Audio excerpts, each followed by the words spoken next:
Allora, in diretta da Reggio Calabria, siamo in attesa che inizi in questo convegno, questa 3 giorni, sulla crisi politica economica occidentale del XXI secolo.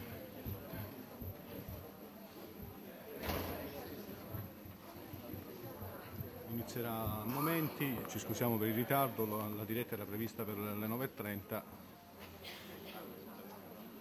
Sono le 10:35, per cui... Invitiamo i partecipanti a ritirare le cuffie per la traduzione simultanea all'ingresso principale della sala. E con il tavolo dei relatori vediamo William Black e la Kelton. Saranno loro tra i protagonisti di questa 3 giorni.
Diciamo che c'era così.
andate a prenderla.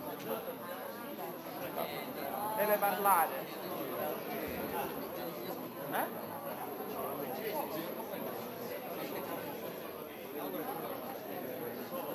Chi è risposta?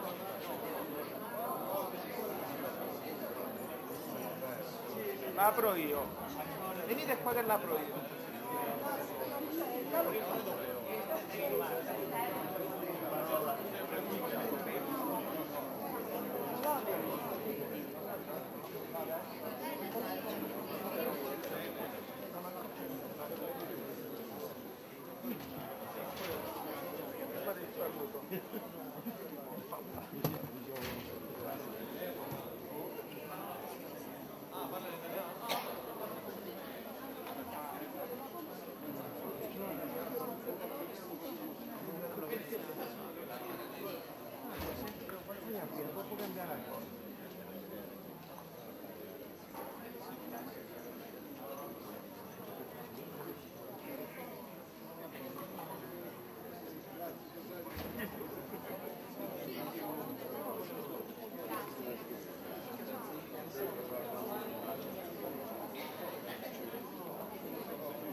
Di sopra. Chiamatevi in forza.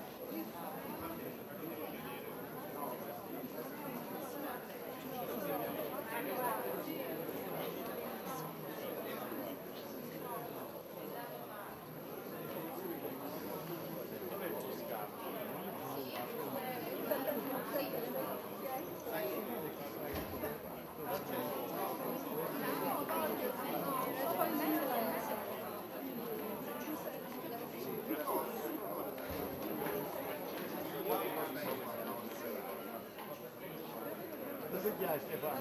Dove piace? A me. L'arrivo. No, no, è bello, è bello. Poi te lo controllo. Puoi controllare ora, sì.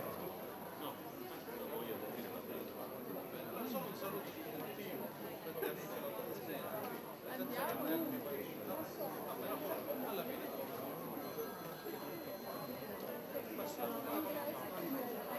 Stefania, noi della terza ci andiamo sopra.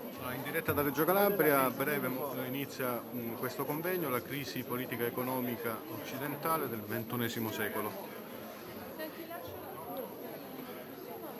Convegno organizzato da Francesco Toscano, abbiamo visto tra i presenti il governatore della Calabria, l'assessore Antonio Caridi, poi i relatori che vengono direttamente dall'America, Black e Kelton.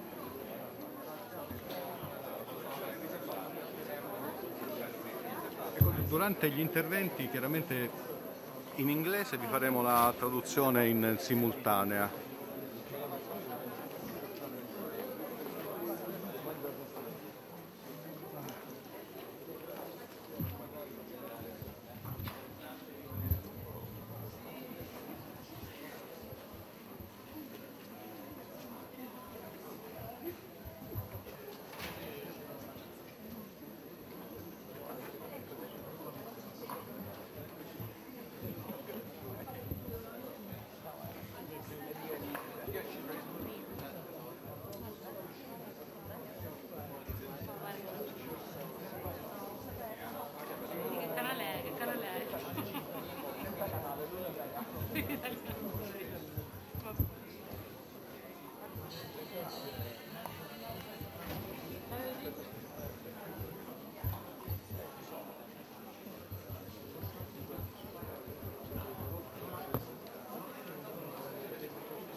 Bene, buongiorno a tutti, benvenuti a tutti voi. Diamo inizio ai nostri lavori.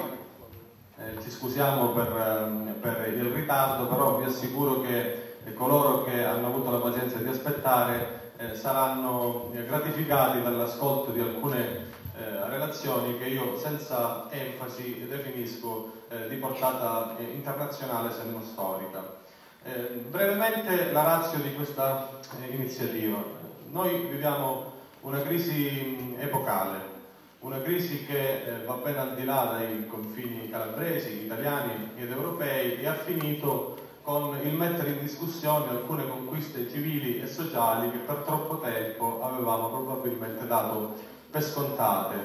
La crisi dei debiti sovrani ha costretto, tra virgolette, la politica a operare tagli spesso selvaggi.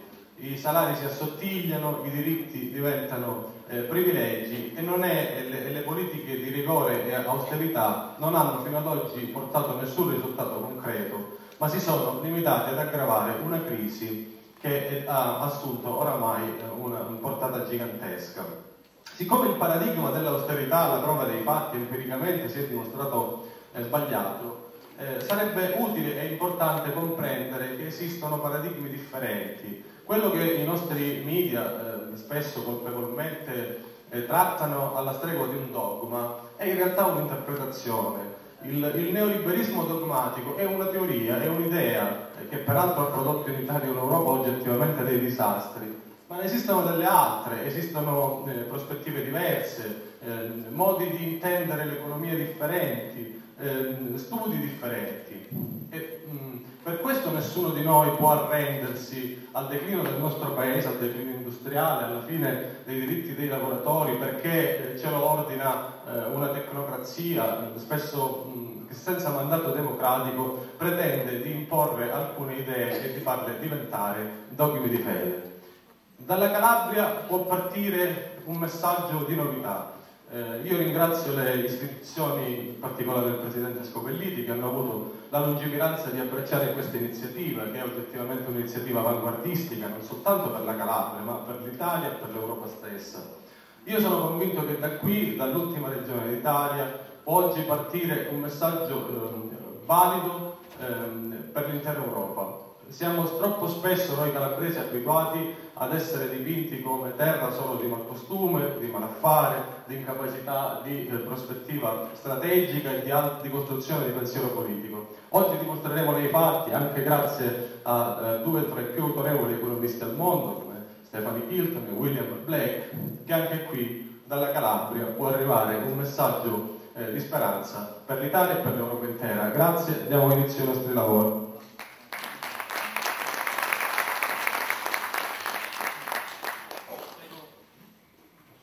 Cedo immediatamente la parola alla professoressa.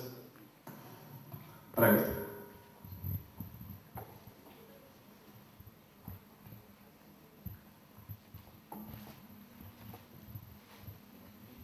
Buongiorno. Thank you for the opportunity to come and talk with you this morning. Thank you all for giving up some of your time to be here. I'm going to talk a little bit about what's been referred to as modern money theory. It's not a name that we came up with. It's not necessarily a name that we would have chosen. It's what others began to call the work that we're doing, because we're so focused on helping economists and others, policymakers, to understand how a modern money system works. Economists failed us badly. They missed the economic and financial crisis almost completely. Very few people saw it coming. Few warned of what was about to happen, and those that did were largely ignored. The reason that so many economists missed the crisis, and the reason that so many continue to support bad economic policies, is that they don't understand how the modern monetary system works. Their models are flawed. Their theoretical understanding of the economy is flawed. And what my colleagues and I have worked so hard to do is to develop a new way to do economics that incorporates money and debt and finance and the way that things actually work, and to stop treating economics as a religion, as a theology, and to start understanding economics as a complex system where money and finance and debt play important roles, and where governments can play an important stabilizing role if they have the correct monetary system in place. And so what I want to describe for you this morning is what kind of powers are available to governments to help stabilize their economies when they are in crisis. And those powers are very much dependent upon the type of monetary system that is in place in the economy. Now, your monetary system, obviously, is very different from the one that we have in the United States. And so I want to talk a little bit this morning about what those important differences are and what the implications for policy are. What's being referred to as modern money theory is becoming increasingly popular around the world. In the United States, some of the biggest newspapers and most important TV shows have begun to take an interest in MMT. Is the sound okay?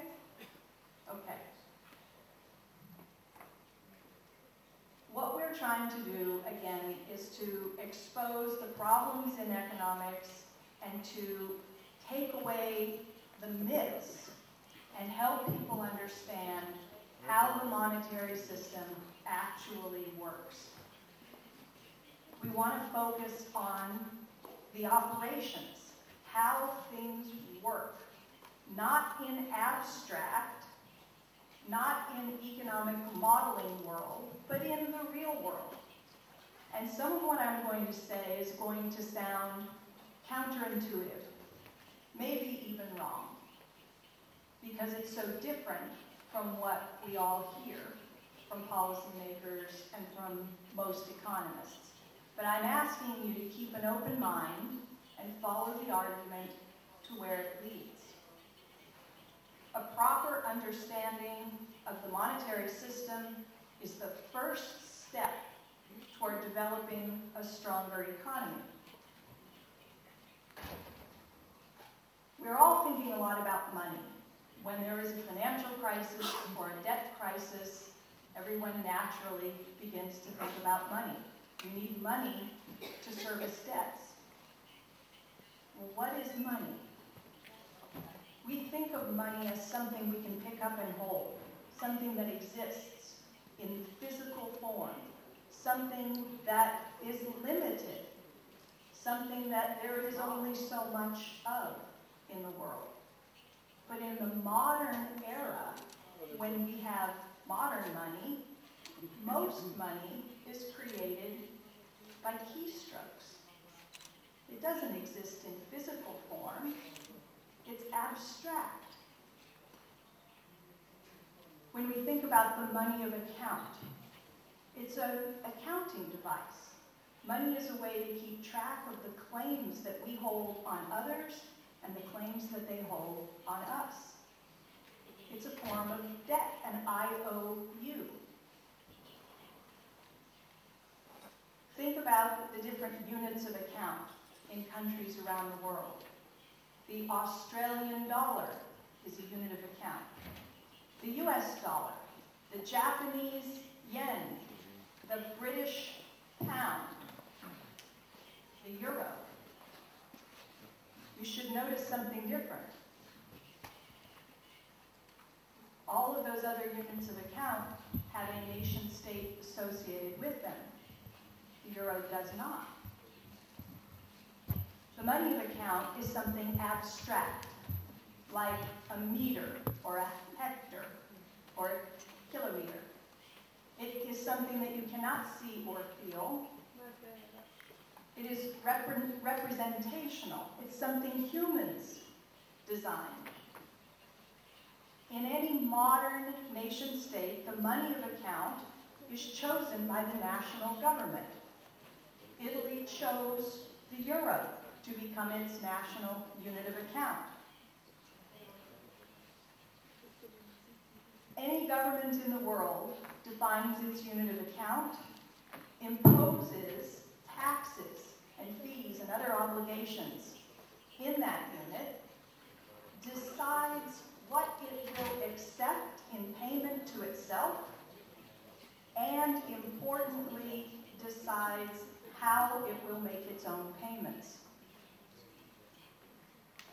Most governments in the world choose their own unique unit of account and issue their own unique currency. Almost all governments in the world do that. One nation, one money. The US dollar, the Japanese yen, the British pound, the Mexican peso. Most governments also require that taxes be paid in a currency that the state has the exclusive right to issue.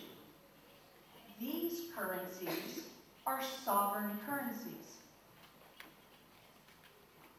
When you have a sovereign currency, the government can never go broke.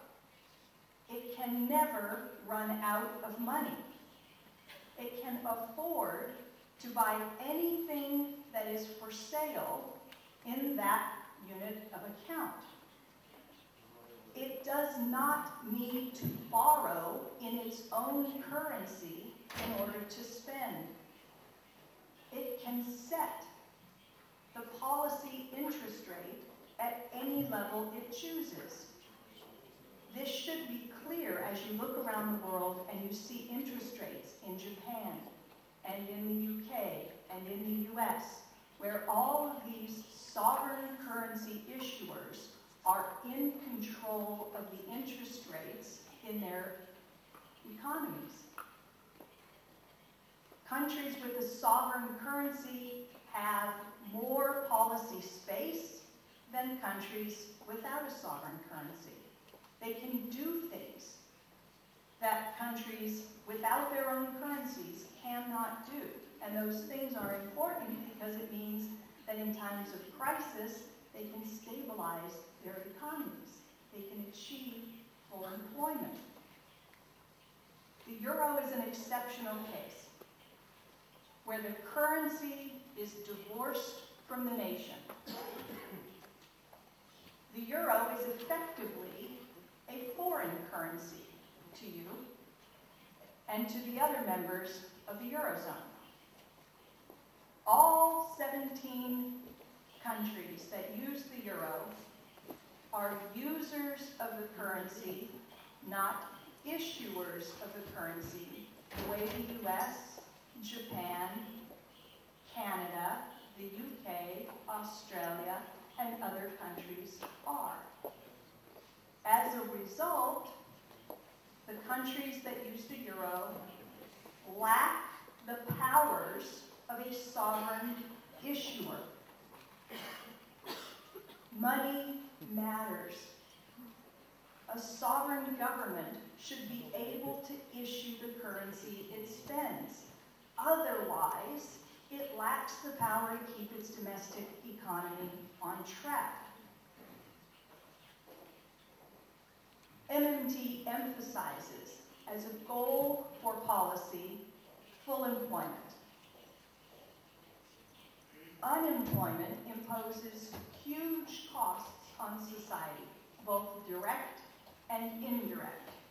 Indirect costs include things like social exclusion and the loss of freedom.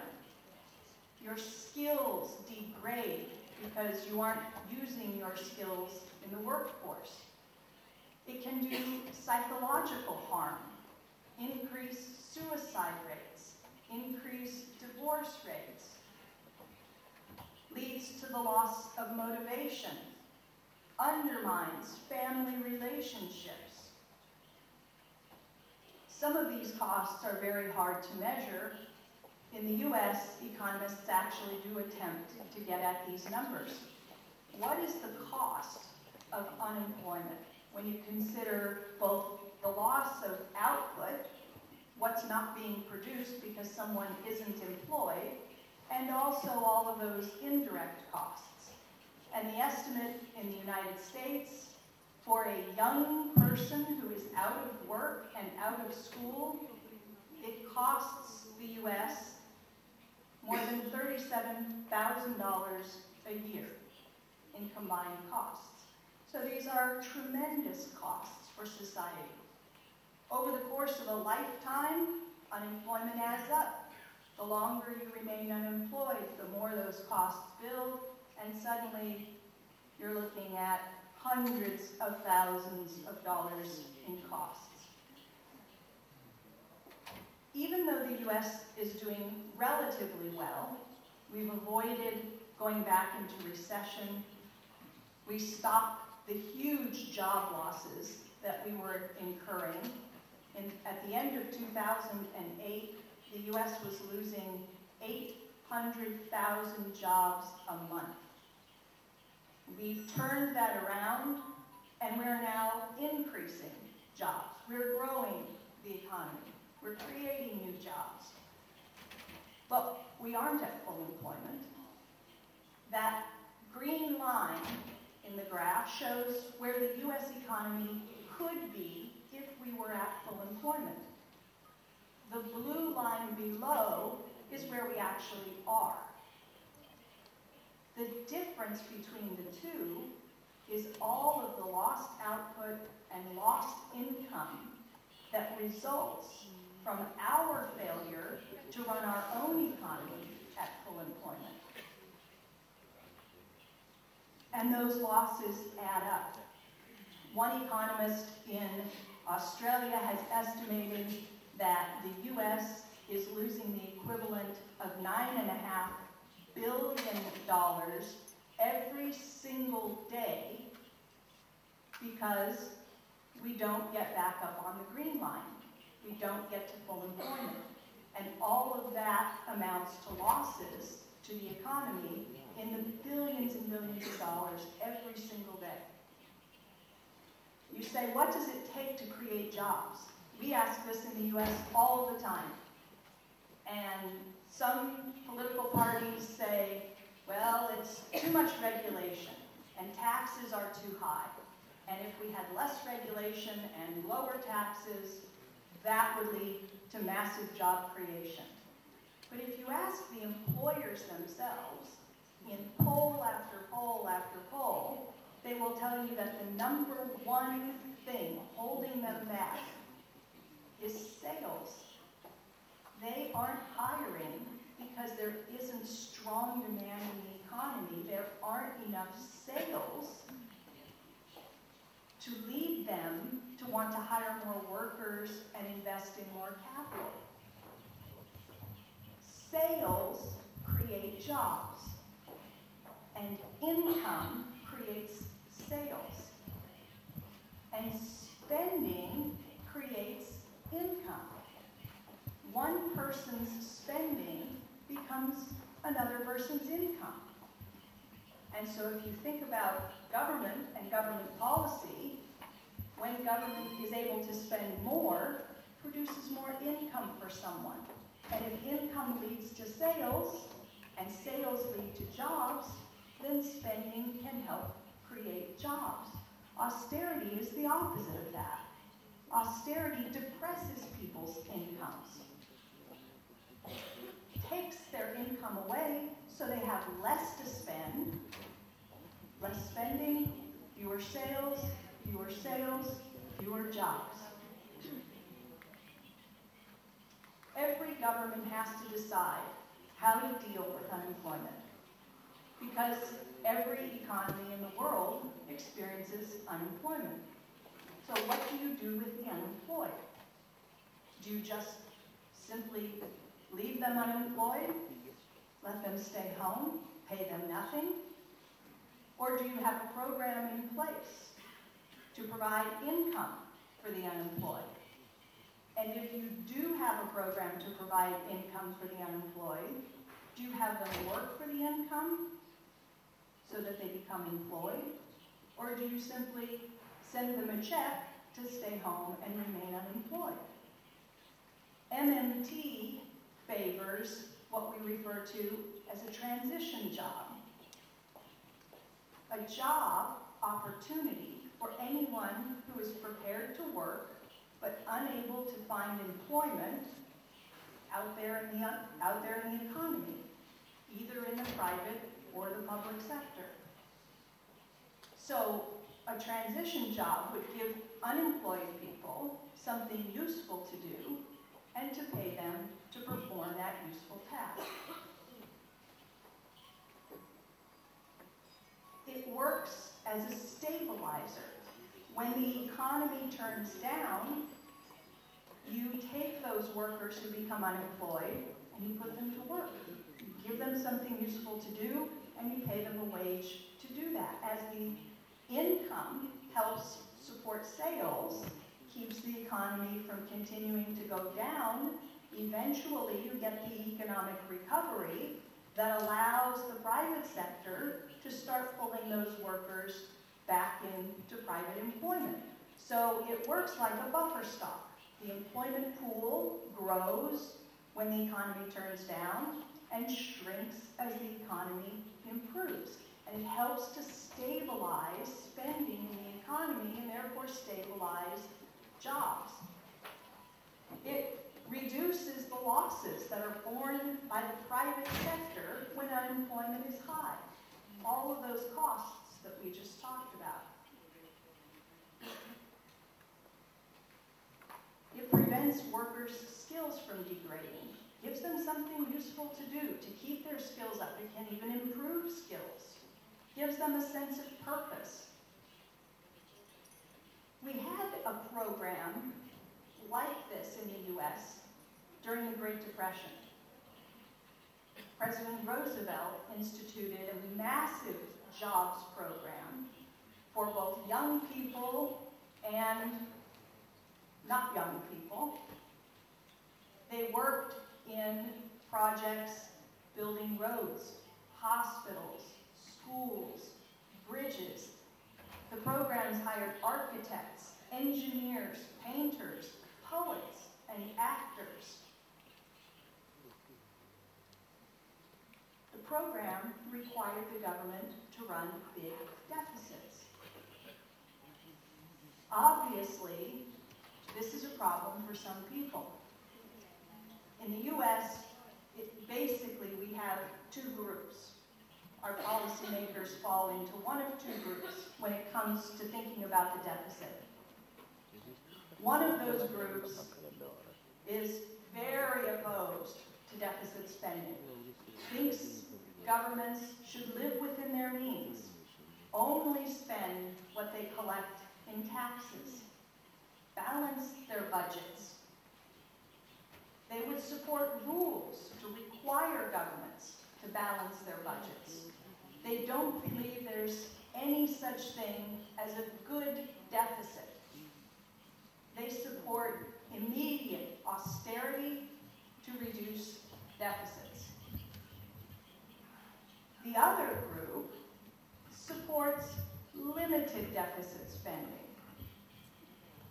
A small deficit might be required if the economy turns down, but it needs to be reversed and balanced over the course of the business cycle. So this group wants to wait to impose austerity until the economy is a bit stronger. We refer to the first group as fiscal hawks. The hawk is a fierce bird that won't tolerate any deficits at all. And the second group as deficit doves. The dove is a kinder, softer, gentler bird, more tolerant. But at the end of the day, both groups view the deficit as something to avoid. Now, why do they worry? Both the deficit hawks and the deficit doves are worried about the negative consequences of running deficits. What if markets get angry and interest rates get high? What if the debt becomes unsustainable, unserviceable? What if deficits cause inflation? MMT looks at these questions very differently. And the answers to those questions depend on some factors that aren't usually considered by either of those groups. If the government takes advantage of its status as the issuer of the currency, it can keep the deficit at the right level. It can avoid discipline from the bond markets. It will not ever face a solvency problem, and it can control inflation. MMT is supportive of deficit spending when there is unemployment in the economy. As long as the real resources, humans, unemployed labor, capital, factories, as long as the real resources are there, they can be employed safely up to the point of full employment. And so we like to think of ourselves not as a fierce deficit hawk or an apologetic deficit dove, but as a wiser deficit owl. We would never support arbitrary limits on the size of the deficit or on the duration, how long it's okay to run the deficit. You cannot know that answer ahead of time. We support allowing the deficit to expand to achieve full employment. And we accept that it is the government's responsibility as the issuer of the currency to offset any fall in aggregate spending, to make sure that total spending in the economy is at the level necessary to achieve full employment. How does a sovereign currency issuer spend? How does the U.S. government spend? It spends by directing its bank, the Federal Reserve Bank, to credit someone's bank account. This is frequently done without the government ever even writing a check. In the modern money era, government spending is accomplished through keystrokes, computer entries. Chairman Ben Bernanke has made this very clear when he was asked how the U.S. government was paying for all of its spending operations. Chairman Bernanke said, all of the other banks and recipients of these funds keep accounts. When the government spends, we use the keyboard, his words, to mark up the size of someone's account. This is modern money. It results in the creation of new government money, and as Alan Greenspan, the former Fed chairman, has said, a country that is in debt in its own currency can never run out of money or be forced to miss a payment. What happens when we pay our taxes? We tend to think of taxes as the thing that finances the government's operation. But is that really true? In the U.S., it's not what's really happening. When we pay our taxes, the numbers in our bank account go down. But the U.S. government doesn't actually get anything. There's no gold coin that drops into a bucket. Our spreadsheet entry goes down. Our ledger is reduced. Taxes allow the government to take spending power away from us. Taxes are money down the drain. But the government doesn't get anything real from us when it collects taxes. Okay. When we think of the deficit, government spends more than it takes from us. Government spends 100, taxes 90. That 10 went somewhere. And where it goes is to the non-government sector. The government is only one sector in the economy. You cannot analyze a multi-sector economy as if only one sector is important. You have to understand how the government's budget balance interacts with the other sectors in the economy. So there are three sectors that you must pay attention to. The government sector, the private sector, and the foreign sector. Those three sectors interact in important ways. There is an important rule that we must remember. Every sector cannot be in surplus at the same time. It is mathematically impossible because one sector's surplus has to come from some other sector's deficit.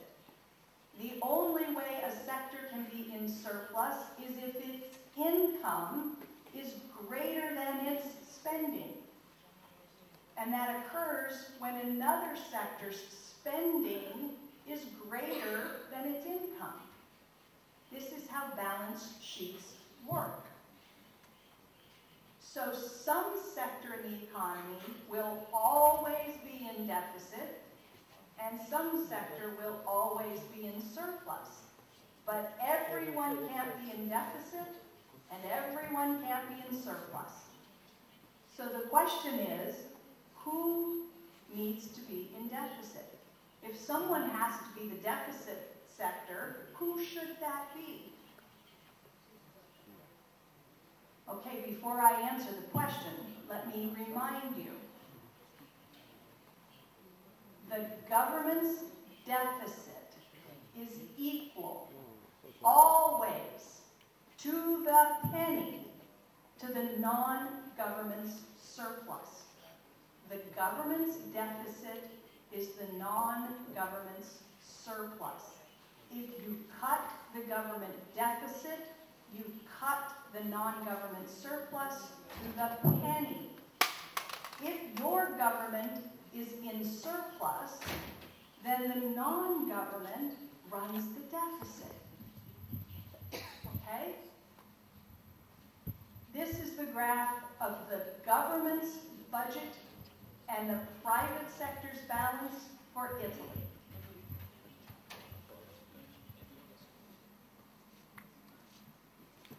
This is the government's balance. This is the government deficit. You see here, if the deficit is 5% of GDP, the private sector's surplus reflects that. When the deficit is large, 8% of GDP, the private sector's surplus is large. And back in these days, the mid-1990s, Italy had trade surpluses as well. So the private sector had a huge surplus, partly because the rest of the world was buying more from you than you were buying from them, and partly because the government was spending more than it was taking from you. So you had two sectors feeding your surplus back then. Now you have only one, because your current account is in deficit, and so your entire surplus is coming from the government's deficit. This is the graph for Ireland. Notice the relationship. The bigger the government deficit, the bigger the private sector surplus. And notice that they move in opposite directions. Cut the deficit, cut the private sector surplus. Greece, same sort of pattern. Spain, same sort of pattern. Germany, same sort of pattern. The UK, the bigger the deficit run by the public sector, the bigger the surplus run by the private sector. Japan, same thing. The US, same thing. This is a graph that shows all three sectors, the foreign sector, the public sector, and the private sector for the United States. What I want you to notice is the blue area. The blue area is the private sector's balance. Almost always, you see the private sector is in surplus, above the zero line. Whenever it's above the zero line, private sector has a surplus. The government is in the red, figuratively and literally. The government is in deficit. They are below the zero line. This green area is the balance in the rest of the world. Long time ago, 30 years ago, the U.S. was a net exporter. We sold more to the rest of the world than we bought from them. And so we accumulated a surplus. And the government also ran deficits, and that helped us accumulate surpluses. So that's where all these private sector surpluses came from. But then when President Clinton was in office, for the first time in generations, the U.S. government balanced its budget and started running surpluses. And this was widely viewed as a very good thing. The government was being fiscally responsible.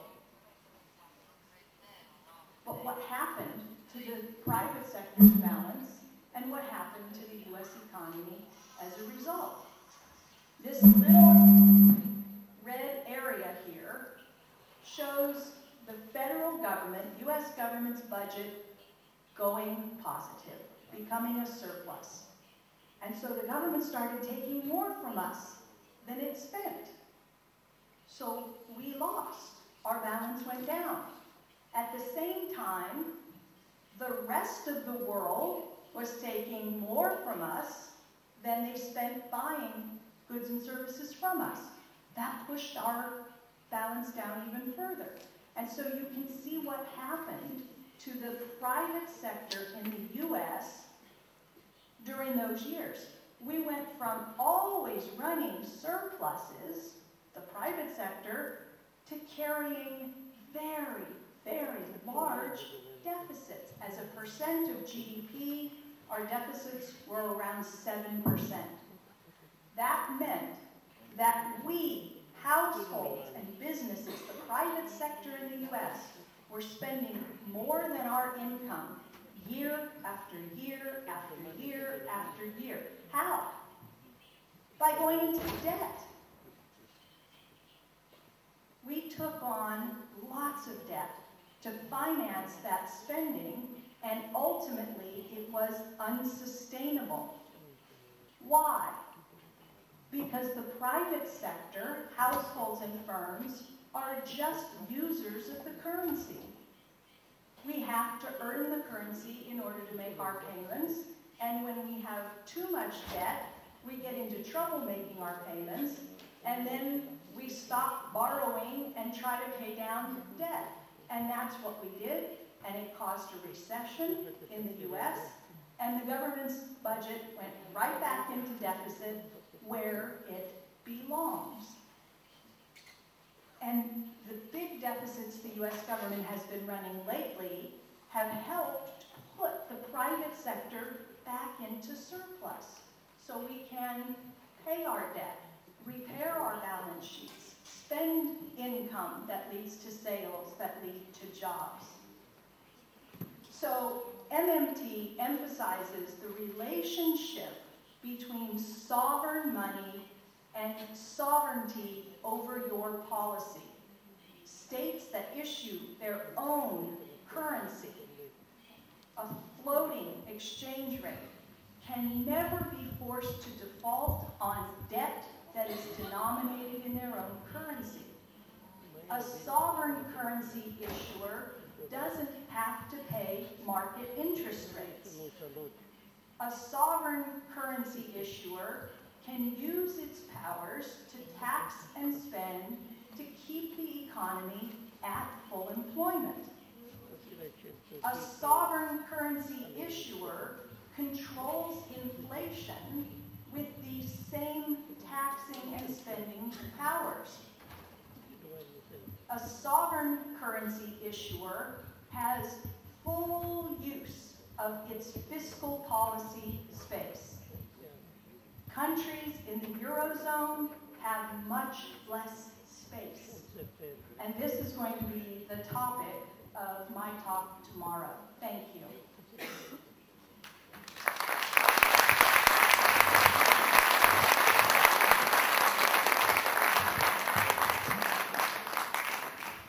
Grazie Stefani, che ha relazionato in maniera veramente brillante. Io mi rendo conto che alcuni aspetti, alcune ricostruzioni sono di primo acchito sono difficilmente decifrabili. Perché? Perché noi siamo spesso bombardati da una batteria mediatica che non fa altro che predicare la bontà delle politiche di rigore e austerità. Nell'immaginario pubblico il pareggio di bilancio è diventato sinonimo di virtù. La professoressa Kilton ci ha spiegato con chiarezza che in realtà la virtù dei conti pubblici altro non significa se non sofferenza del settore privato, vale a dire povertà per famiglie e imprese. Noi rischiamo di rimanere vittime di una suggestione astratta, quella del pareggio di bilancio, e contestualmente di abbandonare nella vita reale alla disperazione salariati, lavoratori, studenti e giovani che da 20 anni ascoltano le stesse promesse, le stesse ricette, e a colpi di precarietà, di rigore e di austerità la situazione non ha fatto altro che peggiorare. Noi oggi qui dalla Calabria, grazie alla sensibilità delle istituzioni, io ringrazio anche il vicepresidente della Camera dei Deputati, Roberto Chiuto, l'onorevole Roberto Chiuto che ho visto in sala, il vicepresidente del Consiglio Nicolò che ci ha raggiunto, tutte le autorità che sono intervenute e che sono qui e che ci aiuteranno in questi 3 giorni a capire in profondità ogni aspetto della crisi, perché sono certo che la consapevolezza è il primo passo per tentare di cambiare le cose. Io adesso lascio la parola a Gioele Magaldi, politologo, filosofo di chiara fama, con il quale ho condiviso questo percorso, perché insomma vi faccio una confidenza. Io ho scoperto la forza della MMT attraverso Gioele Magaldi, che è un acuto osservatore della realtà contemporanea, dei sistemi di potere, di quello che si vede e soprattutto di quello che non si vede, non si dice e spesso non si percepisce. Quindi insieme insomma, siamo imbarcati in questa avventura che siamo sostenuti in questo lungo percorso, in questi 6 mesi accidentato, tra le giornate gloriose, altre difficili, difficoltà, incomprensioni, alcuni silenzi, e siamo arrivati fin qui. Quindi io adesso lascio la parola a Gioele e magari subito dopo vi avverto che avremo in collegamento da Napoli forse il migliore neokeynesiano italiano oggi in circolazione, il professore Emiliano Brancaccio, che scrive nei principali giornali economici e non solo, politici italiani, che proprio vista la rilevanza e l'importanza della nostra iniziativa ci ha tenuto a dare un suo contributo intellettuale di approfondimento e di studio per il nostro dibattito. Lascio la parola a Gioele Magaldi.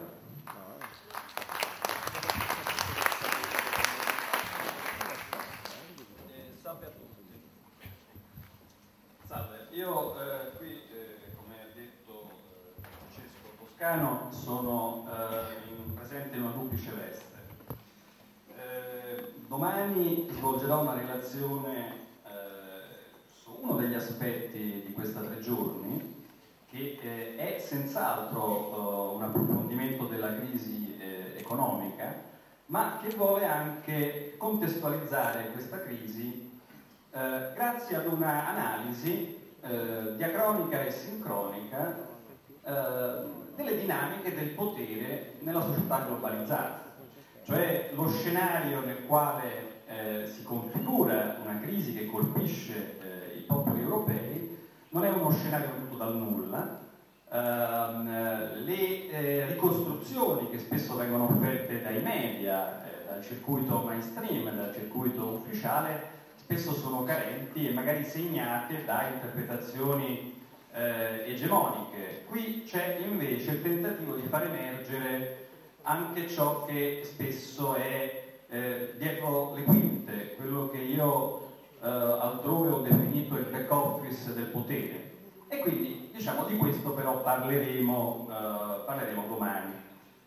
Oggi brevissimamente, prima di appunto collegarci con Emiliano Brancaccio, brillante keynesiano italiano, voglio soltanto dire che appunto la filosofia che ha ispirato l'organizzazione di questi 3 giorni è una filosofia di confronto socratico ed è anche una offerta di metodo per i media e spero che tra i giornalisti presenti questo messaggio venga percepito adeguatamente. Cioè noi vorremmo che da domani in avanti, oppure nei prossimi giorni, nei prossimi mesi, ad essere meno ottimisti, quando si parla di crisi economica e magari si pensa giustamente che questa crisi economica ha portato anche ad una crisi politica, cioè ad una messa in discussione di quello che era la nostra consolidata democrazia, magari non perfetta, ma insomma noi abbiamo vissuto per diversi decenni dopo la seconda guerra mondiale in Europa, in Occidente, con delle democrazie rappresentative, democrazie liberali, nella società aperta popperiana. Ecco, e invece oggi assistiamo quasi ad una delegittimazione della classe politica in quanto tale. che naturalmente ci ha messo di suo per essere delegittimata, e tuttavia ci viene spesso presentata lo screditamento della classe politica, viene accompagnato da una esaltazione delle presunte virtù di tecnocrati che sarebbero in grado solo essi di riportarci ad una vera moralità pubblica. Ecco, io direi che questo però si accompagna dal punto di vista mediatico anche ad una assenza di confronto, ad esempio sui paradigmi economici in base ai quali uno Stato o dei governi locali, come le regioni, come anche le ripudiate province che diciamo in Italia quasi tutti sembrano d'accordo nell'abolire, ma vorrei ricordare che in fondo laddove si tolgono elementi di rappresentatività sul territorio ai cittadini, quegli stessi poteri poi vengono esercitati da organi non elettivi, perché le funzioni a cui per esempio devono sovrintendere le province comunque andranno esercitate. Ma insomma, quello che volevo dire è che in realtà sui principali media non si assiste ad un confronto, ad esempio, tra quel pensiero economico oggi egemone in Italia, in Europa, in Occidente, che chiamiamo di solito neoliberismo, e pensieri, paradigmi di pensiero economico che sono di altra natura. Ad esempio la grande tradizione del keynesismo, di cui la Modern Money Theory è un'epifania radicale, no? Sostanzialmente noi sentiamo oggi spesso nei talk show, nei principali servizi giornalistici televisivi e negli editoriali di importanti personalità, sentiamo sempre raccontata una versione dei fatti senza un confronto critico. John Maynard Keynes è il grande rimosso nella cultura economica contemporanea, è una rimozione quasi assomiglia ad una damnatio memoriae, vorrei dire, e però questo significa che sostanzialmente noi rinneghiamo alcuni dei passaggi fondamentali della storia contemporanea, perché se andiamo indietro alla grande crisi del 1929, ad esempio, basta leggersi un banale manuale di storia, si scoprirà che la prima reazione a quella grande crisi fu proprio una politica di austerità e rigore tale e quale a quella che viene proposta oggi. Quindi politica a base di pareggio di bilancio degli stati, di tagli alla spesa pubblica e di alta tassazione. Questa politica fallì miseramente negli Stati Uniti ed il presidente Herbert Hoover finì la sua campagna elettorale contro Roosevelt quasi piagnucolando per il discredito in cui questo tipo di politiche ormai erano accolte presso la popolazione. Franklin Delano Roosevelt invece vinse con un progetto di New Deal che poi implementò negli anni successivi e che risultò una chiave vincente per rilanciare l'economia non soltanto statunitense ma mondiale. Ma direi che anche quello straordinario processo di ricostruzione che avvenne in Europa con il piano Marshall, voluto anche dal presidente Truman, succeduto appunto a Roosevelt, era evidentemente un piano keynesiano, dove il ruolo dell'intervento pubblico dello Stato nell'economia, sempre in un orizzonte di libero mercato e di economia capitalistica, era però un intervento considerato legittimo. Siamo invece arrivati al paradosso di considerare quasi in termini demonizzatori qualunque ruolo dello Stato come propulsore e regolatore dei processi economici. Quindi, in sostanza, noi vorremmo auspicare che nel confronto pubblico sui principali media si potesse affiancare, senza proporre nuove verità salvifiche rispetto a quelle che noi consideriamo egemoni, senza contrapporre la Modern Money Theory o altre tradizioni keynesiane più moderate, senza contrapporre come una verità da sostituire a un'altra verità che è quella del neoliberismo dominante, noi però vorremmo che ci fosse un contraddittorio. Il contraddittorio manca.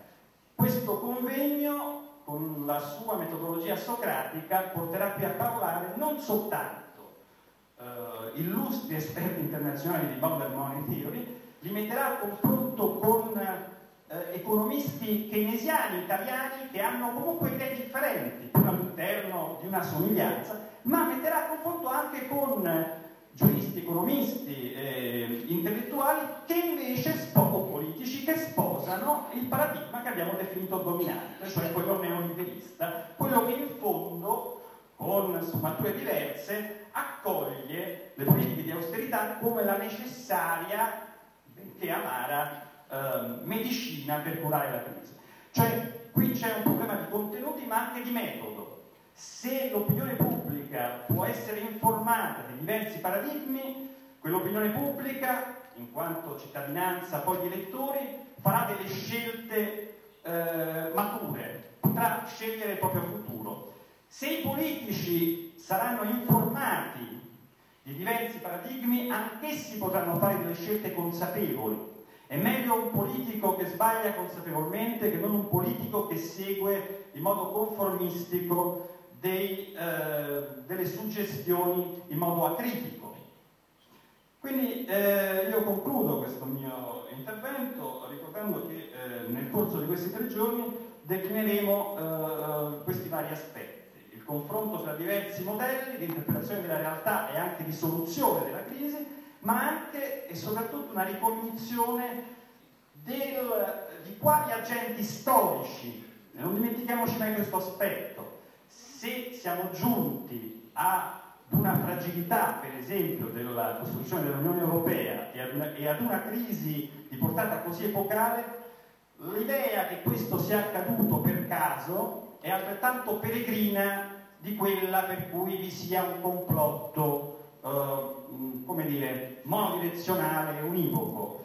In realtà le dinamiche del potere, specie nell'era globalizzata, sono molto più complesse, vedono più gruppi e più soggetti che interagiscono e però non vengono raccontati, perché naturalmente nella dispersione dell'informazione in un mondo come il nostro queste analisi richiedono un minimo di attenzione e noi ci interroghiamo più facilmente su piccole cose magari di basso livello conflittuale nella politica partitica in senso spicciolo.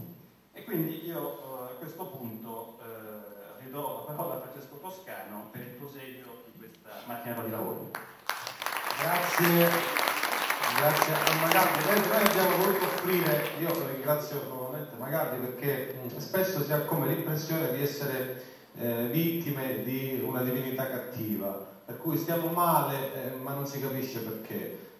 Alcune ricette si rivelano nella realtà empiricamente verificabile sbagliate, ma nessuno ne risponde. Insomma, la nostra informazione raramente trova il coraggio, la voglia, la forza di andare a cercare, a spiegare in profondità alcune dinamiche che sembrano scontate. Dopodiché è molto semplice indirizzare l'astio popolare nei confronti, diciamo, di bersagli molto comodi, una volta fiorito, un'altra lusi, insomma, spesso quelli i quali finiscono con il pagare, per carità, tutti i personaggi di cui potremmo fare benissimo a meno, ma non è questo il problema. Il malcontento popolare viene spesso indirizzato nei confronti di bersagli oggettivamente macchiettistici e folcloristici. In realtà chi manovra le dinamiche sovranazionali che poi a cascata determinano alcune scelte imperative, impositive, che costringono i governi democraticamente eletti ad accodarsi senza fiatare, cioè voi in Italia sapete che nella prossima legislatura chiunque vinca dovrà sposare l'agenda Monti. Quindi ci si domanda per quale motivo noi dobbiamo andare a votare, se già sappiamo, noi potremmo leggere l'agenda direttamente, senza perdere tempo, la mettiamo su un trono, questa agenda col nome di Monti e la veneriamo,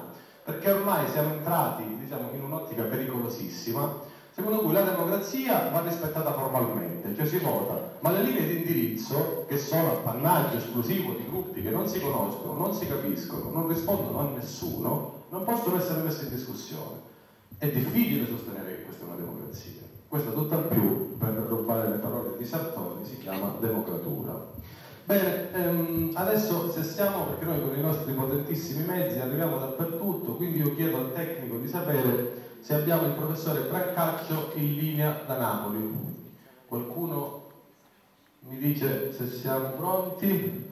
Se no, io intanto comunque ci tengo a ringraziare tutti gli intervenuti. Io vedo intanto il dottore Gavroschi, siamo felicissimi di averli qui in prima sala, tra i più acuti osservatori della realtà contemporanea, non soltanto dal punto di vista politologico, ma anche sociale, economico, insomma una personalità che ha la capacità da solo di analizzare il fenomeno quale stiamo discutendo sotto una prospettiva veramente molto ampia. Quindi per noi è una grandissima felicità, gioia e onore averlo qui con noi. Dobbiamo chiamare quindi in diretta. Chiamiamo. Bene, continuo nel frattempo che tentiamo di contattare il professore Brancaccio. Vi dico un altro paio di cose. Noi calabresi spesso ci facciamo male da soli. Questa è un'operazione che è veramente può essere presa a modello dal nostro paese.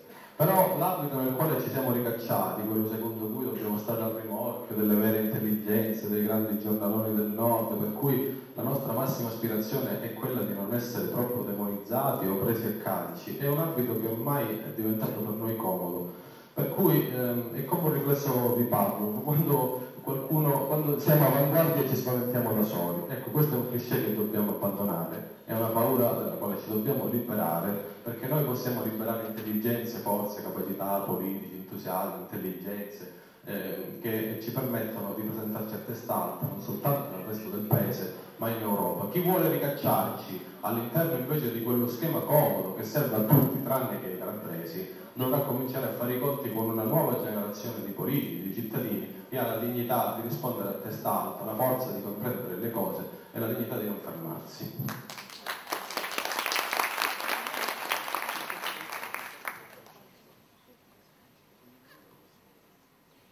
Allora, io non vorrei tediarvi ora con un altro, se c'è una difficoltà, io intanto lascerei la parola intanto ringrazio anche il professor Auer che ci ha raggiunto, salve professore, lascerei la parola che facciamo? Aspettiamo? Non prende il cellulare. Bene, allora è il turno del professor William Black.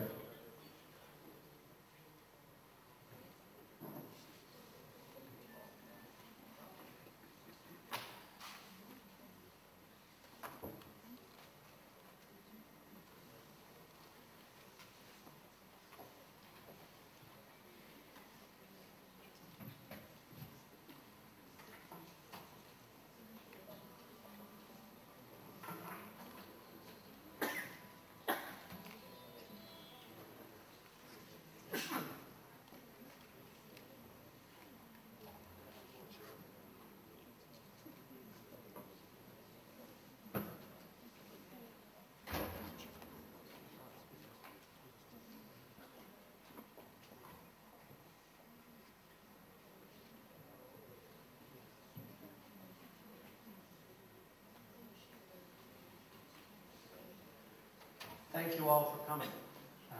It is good to be in Calabria. I've explained to some folks last night this is where my wife's family is from, and we have a daughter named Janina Carbone as well. So, what does all of this mean in terms of what's being done to Italy and what's being done to much of Europe? It isn't simply that this is a failed economic response, austerity. It is a response that is actively making things much worse. So economics has the distinction of being the only supposedly scientific field that has gone downhill in terms of its knowledge over the last 70 years. And we have reached the point that was the great abuse in medicine of bleeding the patient. So you may remember this continued for a very long time in medicine, the belief that what you did to cure a patient of all kinds of illnesses was to cut them and bleed them, which of course didn't do anything to make them healthier, it made them sicker. And since they were sicker, you had to cut them and bleed them more. And of course, what this ultimately led to was either the body healed itself or the physician killed the body, killed the person. And that's what economics and austerity has done today. By the way, we normally speak much more quickly. We're trying to be slow so that people can translate effectively. We're not like robots, really, in this slow speaking. Now we find the concept of medicine led people as appalling. We have trouble believing that anyone could do this century after century, seeing that the results never worked and often killed the patient. But that is what has been happening in economics. Austerity fails, and the answer to the failure is more austerity, which causes greater failures, and we repeat the process. So austerity is to economics as bleeding was to medicine. So why is it that we continue to rely on bad economics? Terrible economics, in fact. And here we must, learn to speak very frankly. You have a phrase for it in accounting. This part of my discussion will address the crisis that the European Central Bank and the European Union and the IMF, the Troika, has brought to much of Europe. Why it has worsened the problem, why we must stop austerity. The second part of my discussion tomorrow will address why we have recurrent, intensifying financial crises, and why this theoclassical economic dogma is in one of my fields considered so criminogenic. That means it creates incentives so perverse that it produces wide-scale crime. So to step back a second, my primary appointment is in economics. I have a joint appointment in law. I'm a former financial regulator in the United States. But I have a doctorate in criminology, and I study what happens when the most elite people are corrupt or engaged in fraud, something that, of course, Southern Italy knows nothing about. So why is it that we repeat failure? For a crisis to occur and reoccur and to have us make it worse, that requires not just that you have bad policies, but that you fail to learn from bad policies. And failing to learn, Santayana warned us, of course, that those who forget the mistakes of the past are doomed to recreate them.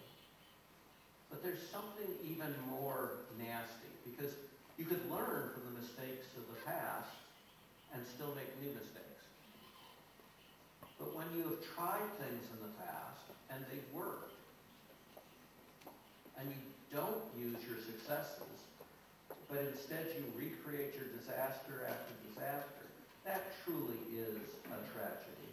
And that comes from dogma, from an unwillingness to re-examine, from a belief that something is so self-evidently true that we dare not as human beings challenge it. Dogma is a very poor way to produce public policies. And so what Europe hears, and this is literally the phrase, or at least translated into English, it's the phrase used time after time by your Prime Minister, by Draghi, by Trichet, by Merkel. There is no alternative. In English, we call it TINA. There is no alternative, the acronym. Well, there are alternatives, and that's what we're here primarily to talk about. And there are alternatives that work, God forbid, that have a track record of 75 years of success in working. So we really ought to try them instead of the things that fail time after time. Now, Professor Kelton explained we don't particularly like this phrase, modern monetary theory. And indeed, it's something of a joke inside the profession because it's, modern in the sense that it's been used for 2,000 years. One of the things that we've known, at least since World War I, is a series of concepts that have come from originally Keynes, the great economist, but then hundreds of other economists, and then were used, made policies that work. So I'm going to focus on 4 of those things that we know that really aren't very controversial among broad groups of economists. First, the concept that the economy is dynamic, not static. That things we do in one area of the economy have effects in other areas of the economy. And Professor Kelton has begun that discussion. I'll extend it. Second, we've known that you should fight the business cycle, at least when it's in the recession. You don't want to make the recession worse. You want to make the recession better. So you want policies that counter the cycle that is pulling you down. Right? Sensible, common sense thing, which, by the way, is what Keynes kept on emphasizing. I'm not suggesting wild things. I'm suggesting things that make perfect common sense. A third, people matter. Now, you shouldn't have to tell people that, but you have to tell economists that. Because economists are very strange, and our training is very strange. The rival theory, which has brought us austerity today,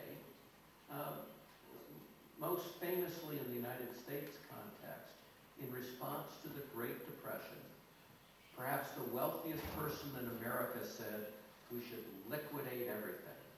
Liquidate the companies, liquidate the farms, liquidate the unions, liquidate everything.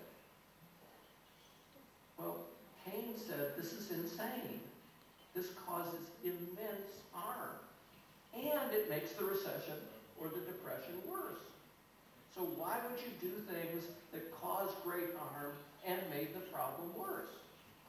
Well, Keynes' question makes sense today, because that's exactly what the Troika insists upon. Things that cause great harm and make the problem worse. That's fundamentally insane to do those things. And the fourth is Keynes' concept of a liquidity trap, which I'm not going to discuss much, but the idea is that monetary policy often cannot be very effective against a really severe recession or depression. And we've seen that again in this crisis. We can reduce rates to zero in monetary policy. We know how to do that. But it isn't enough when you get trapped in a really severe recession to get a quick recovery. So those are 4 ideas that Keynes and his followers are most known for that make tremendous sense. Here's a key concept that flows directly from what Professor Kelton was talking about that is immensely important in understanding why the Troika's ideas don't work. And it comes from that idea that the economy is dynamic and has a dynamic relationship with the national budget. Right? Here's the illusion of control. You have all experienced the buttons that you can turn, and the electrical power gets brighter, the light gets brighter, brighter, brighter, or it gets dimmer. We call it a rheostat, in terms of science. There is the illusion that the Troika has that there is this rheostat, and we can set the budget. That in the midst of a great recession, we can simply choose, we're going to end the budget deficit. We're going to balance the budget. Well, how will we balance the budget? We'll do some combination of raising taxes and cutting spending. And if the budget were static, if the economy were static, then that would work just fine, right? If we had a deficit of 200 million or 200 billion, whatever, we would just adjust taxes or spending by some combination of 200 billion, and the deficit would be gone. That would be accounting, be simple accounting, right? That it would be gone. But that's not the real world of an economy, which is dynamic. So what is a depression or a recession? As Professor Kelton explained, demand is inadequate to keep everyone employed. Not enough things are being bought. If not enough things are being bought, business will fire workers, at least in the U.S. A little harder in Europe. But it will certainly not hire as many workers, and you will get very substantial unemployment in those circumstances. Right? So if private sector demand is already inadequate, and we have a recession, what happens if we raise taxes? Private sector demand will fall further. What happens if we cut governmental services or spending? Well, then public sector demand, remember Professor Kelton explained the different sectors of the economy, public sector demand will fall. And so in our effort to balance the budget, we can actually throw the economy back into recession by further reducing demand. What happens in a recession to a budget deficit? Well, tax revenues fall sharply in a recession because people make less income, because they don't buy as many things, so the VAT goes down, property taxes go down because wealth goes down. So all the sources of revenue tend to go down. What happens on the expenditure side? Well, that tends to go up. More people are in poverty, more people are unemployed, they need more government services. So you produce very large deficits when you get into a recession. So what happens if we use austerity to respond to a recession? We often make the recession worse, and that makes the deficit not smaller, but larger. And that is the real tragedy.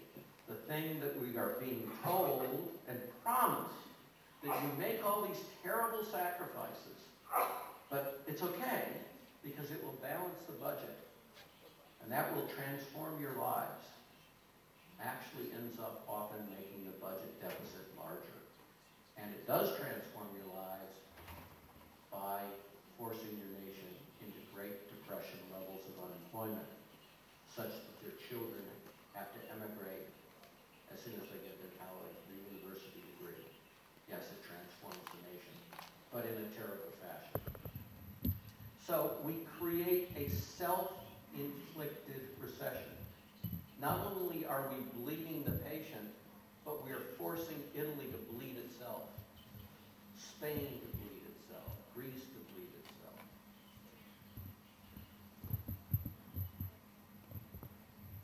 On the other hand, counter-cyclical policies have routinely shown that they are very effective.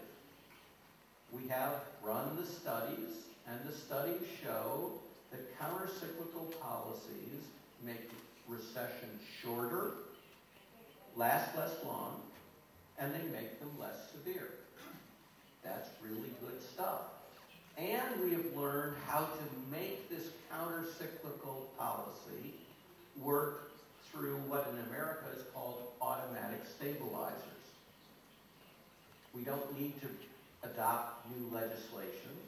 The tax system operates in a way that automatically reduces tax revenue in a recession. That's a good thing, not a bad thing. That is what speeds recovery. And so a very progressive income tax, for example, is very good as an automatic stabilizer. Because when we get into a severe recession, income taxes drag on the economy drops very rapidly because of the higher marginal rates. They work in reverse to reduce taxation significantly when you get into a recession. Increasing public expenditures takes more time.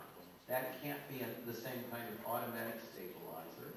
But one of the things we'll explain with a jobs program that is kept in existence even when the recession hasn't occurred is that that allows you to ramp up public expenditures much more quickly to respond to a recession. Increasing the public sector during spending during a recession not only helps you recover from the recession, it helps reduce the misery imposed by the recession. In other words, you provide unemployment compensation. You provide health care to people who would no longer, because they're in poverty, be able to afford health care. Their children couldn't afford the health care. These are good things in themselves that reduce misery. And that, of course, is a lead-in to the next point. People matter, and we should be helping them. And in particular, we should be helping them in a recession where the very act of helping them reduces the length and the severity of the recession. This is a win-win. Now, what was the opposite view? I told you that the liquidators wanted to liquidate the corporations, liquidate the unions, liquidate everything. They claimed that this was an act of almost religious act, where you purify the economy. They actually used that word, purify. Get rid of these impure influences. What, of course, were the impure influences they wanted to get rid of? Social programs.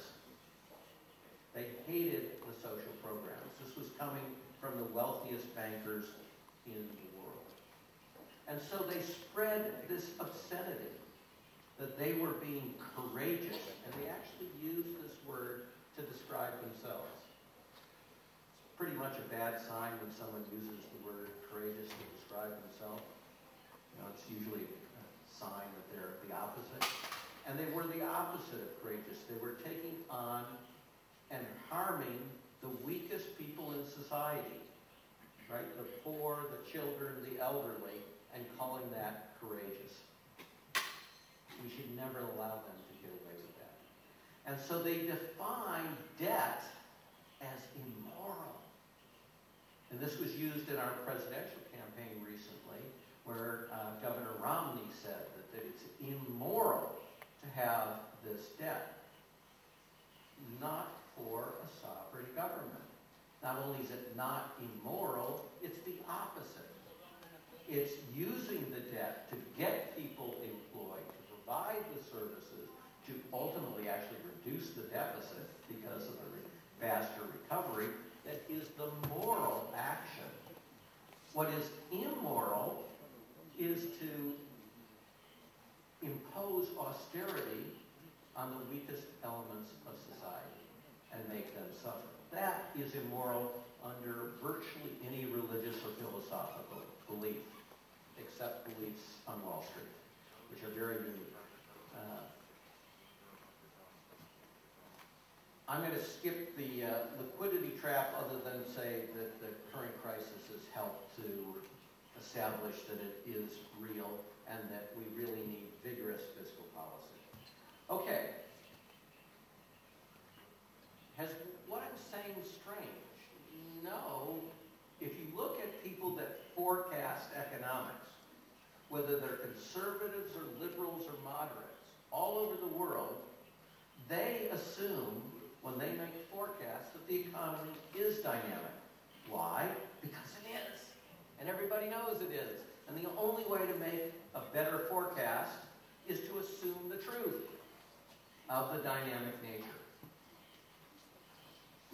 And almost every conservative leader you can talk about, Reagan, Bush, Merkel, Cameron, Monty, all run substantial deficits. Right? They may claim that deficits are immoral. They may say that they're in a war against the deficit, but in fact, they run very substantial deficits. Why? Because they know that if they actually implemented their policies in the way that they claim they should be implemented, they would instantly throw all of Europe not into recession, but into a Great Depression. Right? They have the strings of power, and they make sure that while they do adopt austerity, they don't go full bore, hey, we're going to end the deficit this year, because they know that would produce catastrophe. What they don't do, of course, is increase public spending adequately to actually improve the economy dramatically. So they don't do the right thing. So we know empirically that austerity makes recessions worse. We know this theoretically, why it would do so. That's why I just explained why it happens. But we know empirically. We've tried austerity many times, many places, and it makes recessions worse. And therefore, the persistence of austerity is a result of dogma. Notice that how this austerity is supposed to work is something of a mystery. And so Paul Krugman, the Nobel Prize-winning economist in the United States, talks about how austerity relies on the confidence fairy. Right? This is like the old thing about how many angels could dance on the point of a pin. No one's ever seen the confidence fairy. There's no reason to believe a confidence fairy exists, but precisely because of that, they can talk about it because no one can use any science. But we've run an experiment. The Eurozone tried austerity. The United States tried weak stimulus. Not as much as it should have had, but compared to Europe, meaningful stimulus. The United States is coming out of the recession.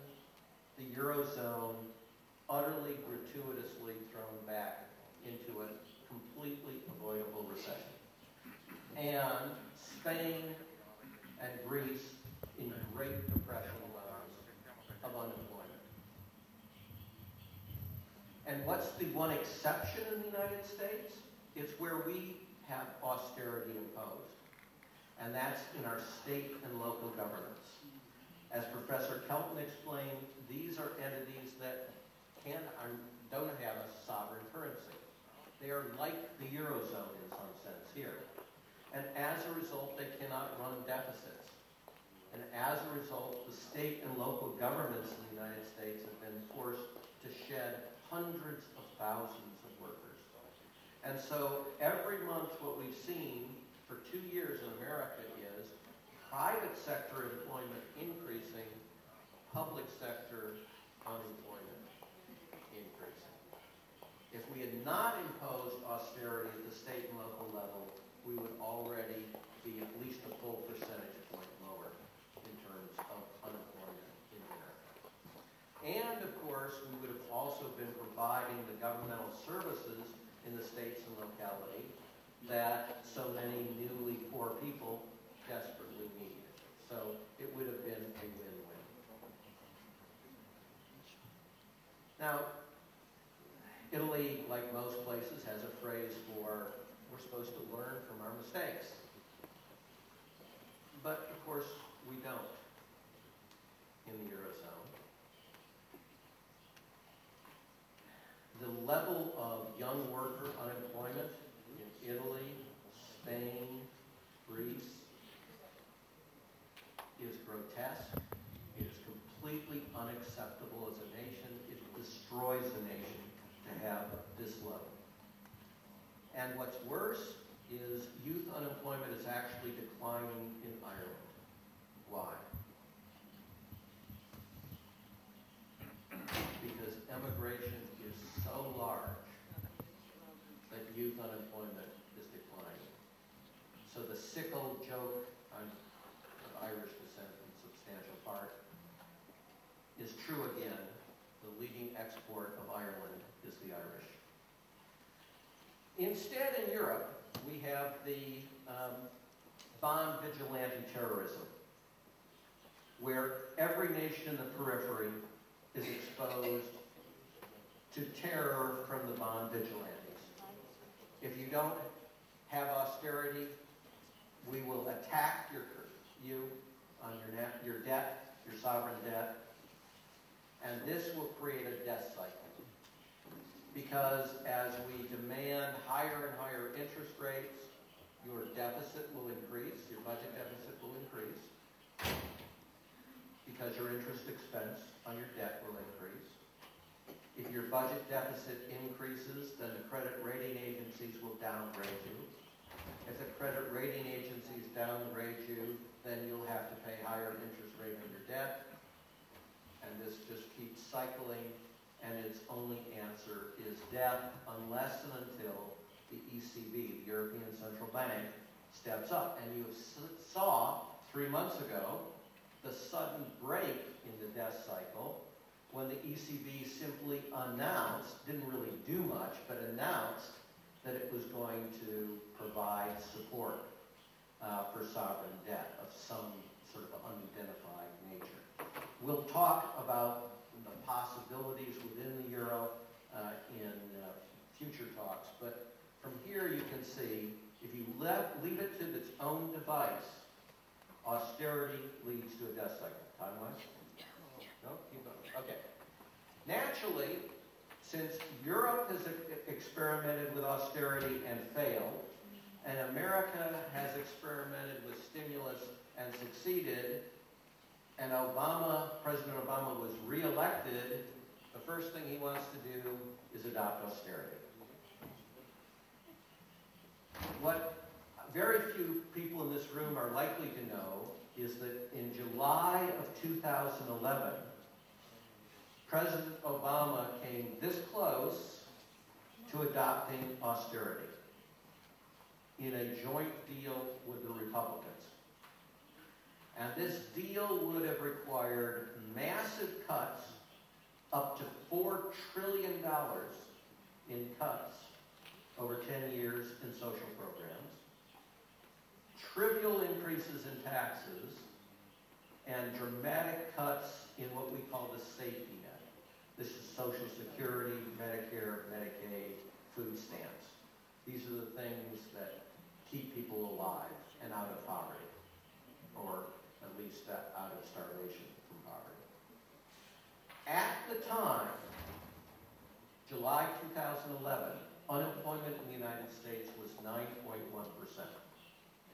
For us, that is exceptionally high unemployment. If Obama's program had been accepted by the Republicans, unemployment would have risen well above 10%. And every month during 2012, this year, the election year in America, unemployment would have been going up. Obama would have been destroyed in the election. He would have lost by huge margins. The Democrats would have lost control of the Senate, so the Republicans would have control of the presidency, the House, the Senate, and the Supreme Court. And they would have imposed even more severe austerity. Fortunately, the most conservative Republicans, what we call the Tea Party, and the most liberal Democrats got upset at this deal and helped to kill it. So Obama was saved by the right and the left. The great middle would have done austerity. And polls show that still the great middle of America would adopt austerity. Why? Because the media hammers into their heads every day that there is no alternative, that the only responsible action is austerity. Even though they've seen austerity fail here, and they've seen stimulus work in the United States.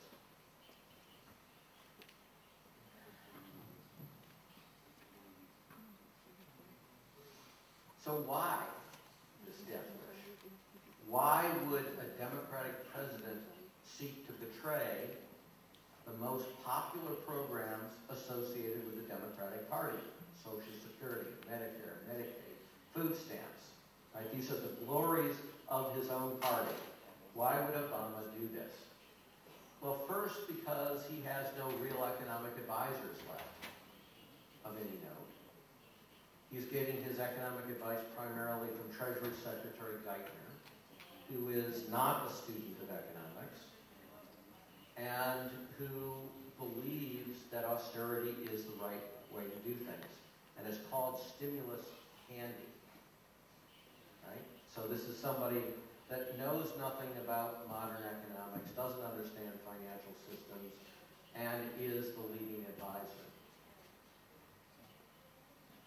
More importantly, though, this is the seductive thing that happens in the last term of any politician.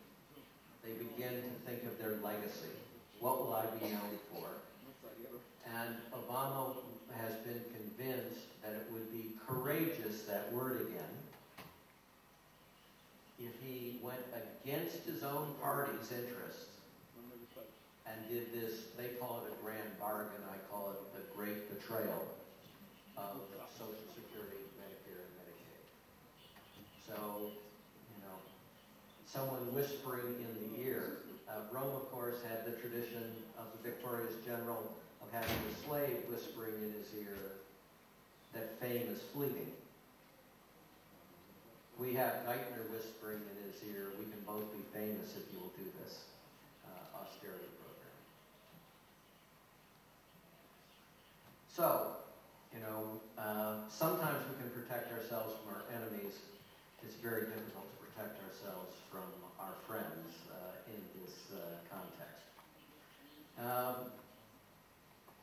So we too, in the United States, are being told there is no alternative. But Italians know that where there is a will, there is another way.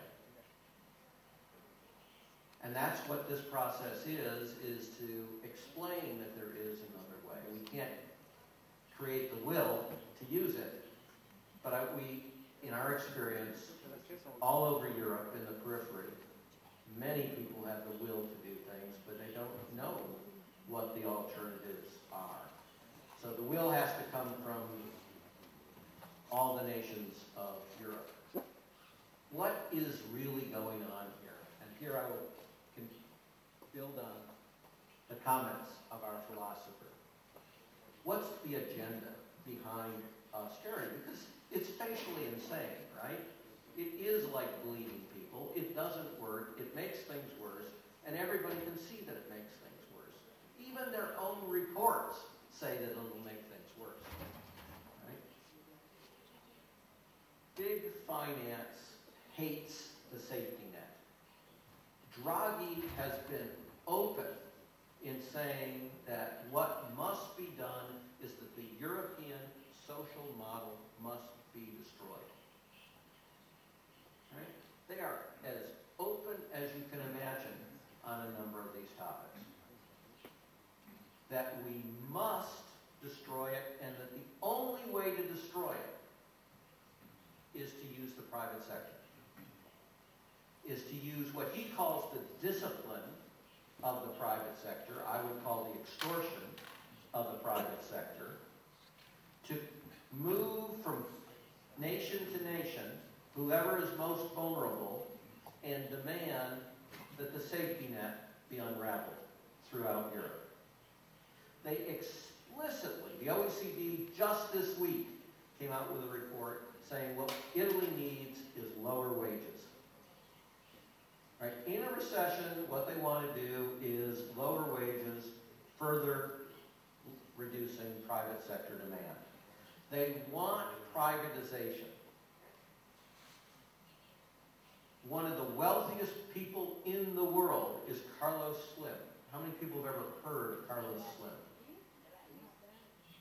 Okay, one of the wealthiest people in the world, virtually no one's ever heard of him.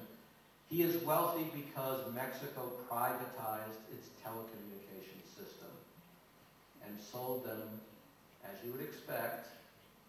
Mexico too has problems with corruption, for a very, very cheap price, creating monopoly power and immense wealth.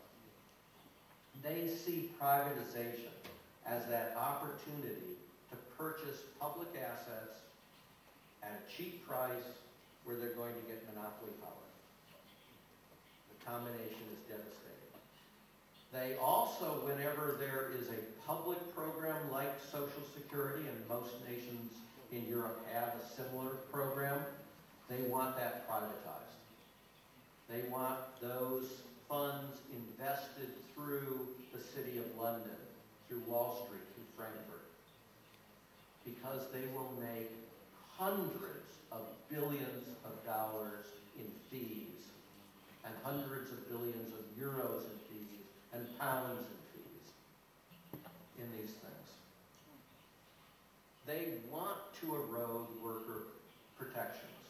They want to destroy union power.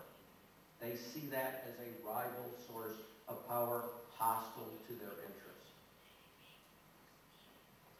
And so they want, deliberately, they constructed the euro system so that private banks would have this extortionate power over nation states. Now notice how anti-democratic all of this is. They want to give power to the organs where their democracy doesn't exist.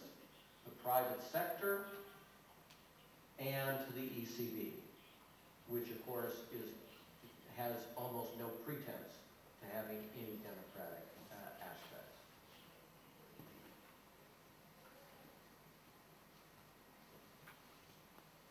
And of course, the way they negotiate is if you do give them a finger, they will take the arm, and then they'll take the body, and they'll turn you into low-cost labor for the machine.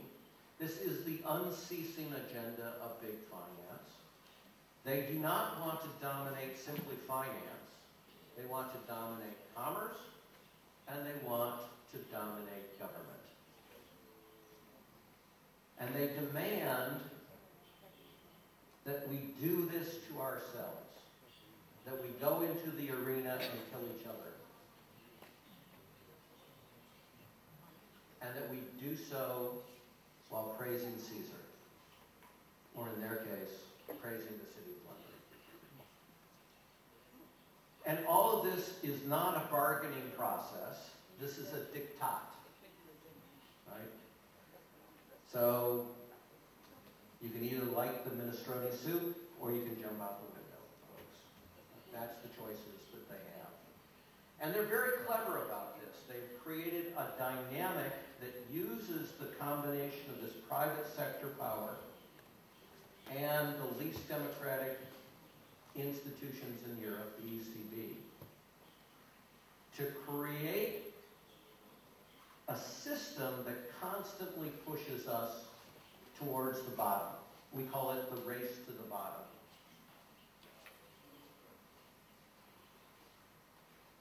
In economics, we also call it the road to Bangladesh. So when they tell you there's no alternatives, they don't want you just to have austerity. They want you to reduce your wages. They want you to eliminate union power. And then they want to put you in competition with each other. Again, back to the arena. So they will tell the Italians, you must reduce your wages so that you can outcompete Spain. But in Spain, they're telling the Spanish they must reduce their wages so they can outcompete the Portuguese. And in Portugal, it's Ireland. And in Ireland, it's Greece. And in Greece, it's Turkey. And this process continues until you pick whichever really poor nation you want. I picked Bangladesh, but if you want to pick a different foreign nation, it's the same idea. They want this dramatic reduction and continuous reduction in wages. They want profits to be maximized. Now, this export theory gets the teeniest bit, the patina, of credence because they go, look at Germany, right? But this is what in logic we call a fallacy of composition. Germany succeeds only because first it has suppressed working class wages for 20 years. And secondly, because a nation, even a few nations, can be net exporters. But not all nations can be, you can't all be net exporters, right? The math doesn't work in these circumstances. Not only that, but Germany's success makes it harder for Italy to export. Not easier, right? It's taking customers that Italy can potentially export to. So again, as everyone tries to become a net exporter, what do you have to do? You have to slash your wages. And then when you're not, whoever is most authoritarian and crushes their working class the most, potentially gets in the lead. You can see that this produces immense social disorder. Look at what's happening in Greece. It's not just Greece, but look in Greece where you have people openly giving fascist salutes, outright Nazi symbols, where they attack female members of parliament on television, in front of television cameras. Right? These are people completely out of control. And while Americans don't remember the Greek Civil War, I would imagine most Italians do. Right? These are the most dangerous thing to European unity is the euro. The absolute most dangerous thing to European unity. So they carefully killed alternatives. To produce, there is no alternative. They structured the system to remove the better alternatives. So what do you normally do when you're in a nation that's confronted with a severe recession? Well, there are three things you did historically. They're not mutually exclusive. You can do all of them simultaneously. You would have a very aggressive fiscal policy. That's what we've been explaining here. You would have a very aggressive monetary policy. And you would devalue your currency. And then you would be able to export for a time. Now, devaluing isn't free. There are all kinds of nasty effects of it, but it's better than very long-term unemployment. Right? So, you can't do aggressive fiscal stimulus. That is forbidden by the Stability and Growth Act.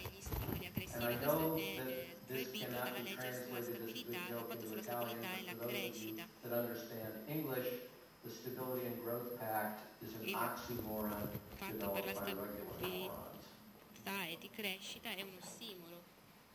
And the Stability and Growth Pact is, of course, in the process of being made even worse by the referenda and the treaty that is likely to So it forbids the most desirable policy response, which is contrary to everything we know in economics. And why? What was the example in merito all'economia, that France and Germany la always Francia used of why they needed e the la Stability Germania and Growth Pact? dicono che hanno bisogno del patto di stabilità e la crescita e prendono come esempio sempre l'Italia. Dobbiamo imporre la disciplina all'Italia e dicono non possiamo fidarci dell'Italia. Quindi, chi è stato il primo a infrangere questo patto di stabilità e di crescita? Ve lo ricordate? La Francia e la Germania. Bene. Fortunatamente questo patto di stabilità e di crescita non è attuabile. Se lo fosse, allora tutta l'Europa si troverebbe in una grande depressione, perché è una politica completamente senza senso. Fortunatamente le nazioni lo hanno violato su larga scala. La politica monetaria ha costruito la Banca Centrale Europea con un'unica missione. Potete creare una banca centrale in cui è obbligatorio ignorare la sofferenza delle persone? Ecco come la BCE è stata concepita. Si deve preoccupare soltanto dell'inflazione. Queste sono le sue istruzioni.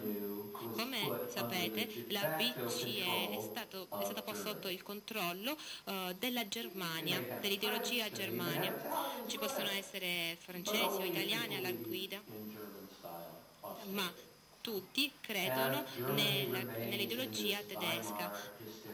E la Germania permane in questo isterismo alla Weimar in cui si teme l'iperinflazione, anche se queste paure risultano infondate. Quindi la Banca Centrale Europea, soprattutto sotto la guida di Trichet, ha fatto sì che le cose si complicassero da sole, senza proporre soluzioni politiche. Ci sono state discussioni su discussioni e la Grecia veniva torturata. L'Italia, la Spagna, il Portogallo peggioravano, quindi questo significa proprio rispettare la sua missione. Ha infatti ignorato la miseria di queste nazioni e naturalmente, se ricordate bene, l'euro non può essere svalutato, l'euro non è una moneta sovrana. L'Italia ha ceduto la propria sovranità monetaria quando ha aderito all'Eurozona,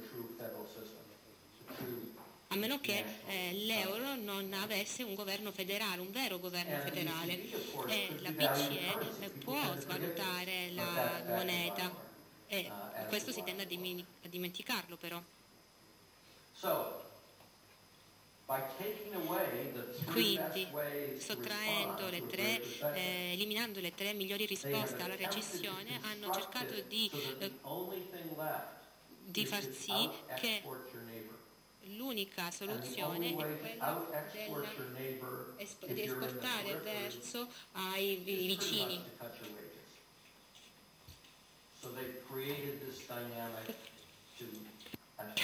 Quindi hanno creato questa dinamica per attaccare i contratti sociali europei, per attaccare la forza lavoro europea, per deprimere ulteriormente i salari a livello mondiale ed aumentare l'impiego in maniera massiccia.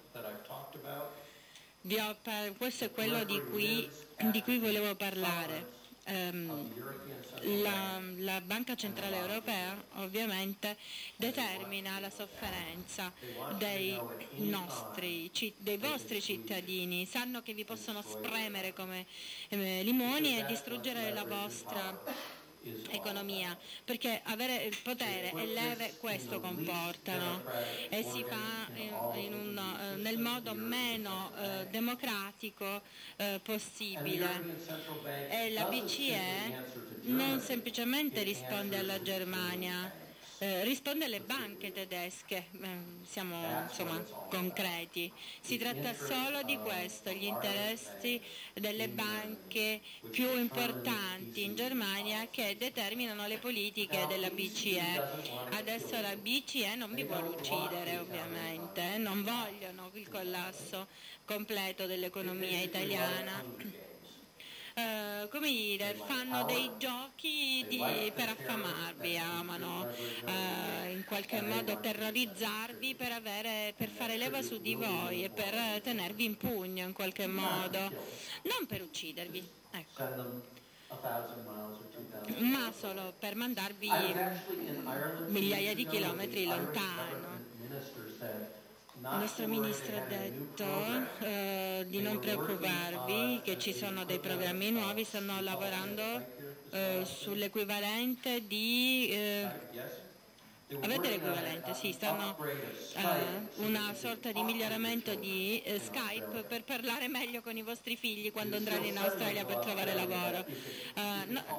Ve li manderemo lontani questi figli, però li potrete chiamare più facilmente almeno una volta al giorno. Quindi gli italiani devono a questo punto dire la loro, e parleremo di alternative al di là dell'euro e fuori dall'euro. Potete scegliere voi stessi di abbandonare l'euro. Se rimanete nell'euro non potete mettere in piano progetti indipendentemente, dovete ovviamente fare riferimento ad altre nazioni che vi possano aiutare, quindi dovete analizzare, avere leader onesti e guerrieri, e non per avere troppi leader e nessun soldato in qualche modo. Dovete dire quello di cui avete bisogno, ma ricordate soprattutto che se agite come una pecora nel mondo della finanza, ovviamente arriverà il lupo che vi mangerà. Quindi dovete decidere voi cosa fare. E quindi dovete considerare se è meglio vivere un giorno da leoni che 100 giorni da pecora. Noi dobbiamo molto a voi, giudice pecora. Perciò noi parliamo di sheep, pecora in italiano. Ha portato avanti uno studio investigativo di grande successo sulla criminalità a Wall Street e tutti gli abusi della Grande Depressione, che ovviamente ha protetto per oltre 50 anni il nostro sistema finanziario dal collasso, ovviamente fino a che non si è arrivata al 1999, la deregolamentazione della finanza. Perciò diciamo che sappiamo che è vero che Dio aiuta chi si aiuta, e quindi aiuta chi che Dio ti aiuta. Questo per il messaggio. Grazie al professor Black che ha spiegato in maniera magistrale alcune questioni veramente importanti. Io sono felice di vedere che c'è un auditorio che è così attento, perché gli argomenti sono tecnici, però ho notato un'attenzione particolare, una volontà di approfondire argomenti che spesso vengono declinati in maniera molto superficiale. Adesso io vi invito ora andremo la relazione del professor Auerbach che è rinviata al primo pomeriggio, e adesso abbiamo in collegamento da Napoli il professore Emiliano Brancaccio. Io vi invito ad avere 10 minuti di pazienza per ascoltare alcune riflessioni, approfondimenti del professore Brancaccio, e dopo andiamo a mangiare qualcosa e ci diamo appuntamento al primo pomeriggio. Se è in linea io chiederei alla regia, ecco qui, pronto regia, se è in linea il professore Brancaccio.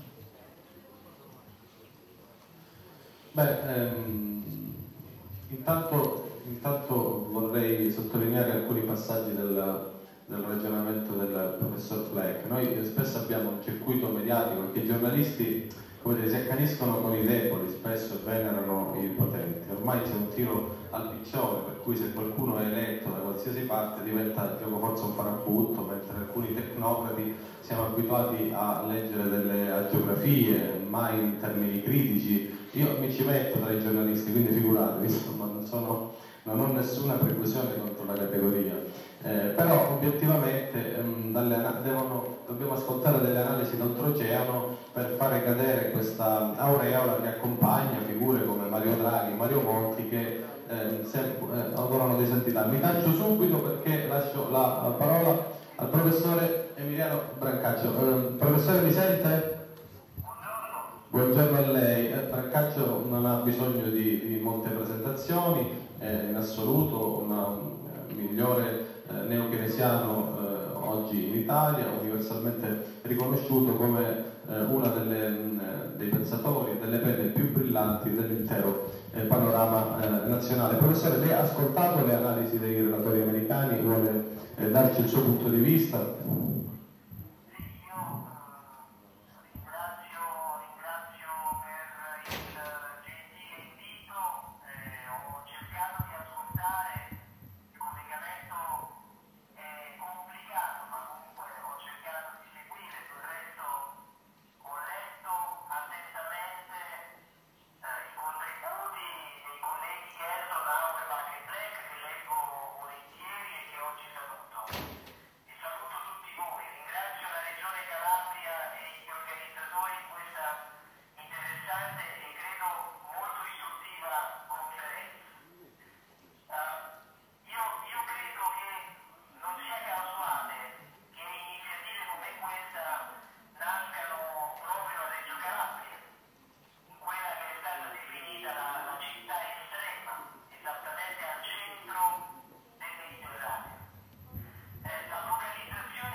Grazie a lei, professore Brancaccio. Noi approfondiremo nel pomeriggio, anche grazie agli spunti che lei ci ha dato, alcune questioni di rimedio. Io ringrazio tutti voi che siete rimasti qui, vi aspetto pomeriggio, la discussione del pomeriggio sarà meno tecnica, si affronteranno ci sarà l'introduzione del professore e la relazione del professor Marshall Auerbach e in seguito avvieremo un dibattito che andrà a toccare diversi aspetti della crisi. Grazie ancora, vi aspetto a pomeriggio.